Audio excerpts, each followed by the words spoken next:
గుర్తుపెట్టుకోండి, 3 ఏళ్ల నుండి 10 ఏళ్ల లోపు పిల్లలకు మాత్రమే మీరు సండే స్కూల్ చెప్పాలి.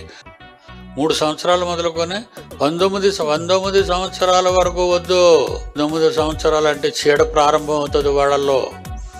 బుద్ధులు నేర్చుకున్నారా వాళ్ళు? సరే, మేము విద్యా బుద్ధులు నేర్పిస్తున్నామని నేర్పించారు, కానీ వాళ్ళు విద్యా బుద్ధులు నేర్చుకున్నట్టు కనబడుతున్నారా? కనబడలేదు. వాళ్ళు ఎక్స్ట్రాఆర్డినరీ. వీళ్ళు మనం చెప్పేదేంటి, మనం వినేదేంటి అనే ఇది.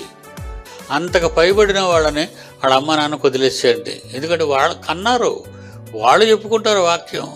మనం చవకగా కనబడుతున్న వాళ్ళకి వాక్యం చెప్తుంటే ఏమంటారంటే, మీరు అదేనా నేర్పిస్తున్నారు అని అడుగుతారు రేపు పొద్దున్న మనల్ని.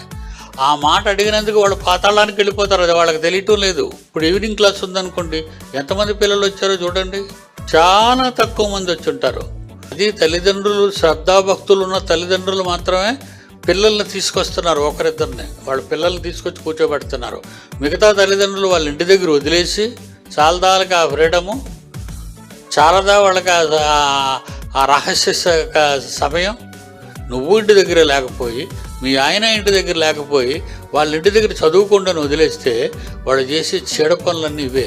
వాళ్ళు ఏదో మంచి పనులు చేస్తున్నారు, బైబిల్ చదువుకుంటున్నారు, ప్రార్థనలు చేసుకుంటున్నారని మీరు అనుకుంటున్నారా? అది మీ భ్రమ.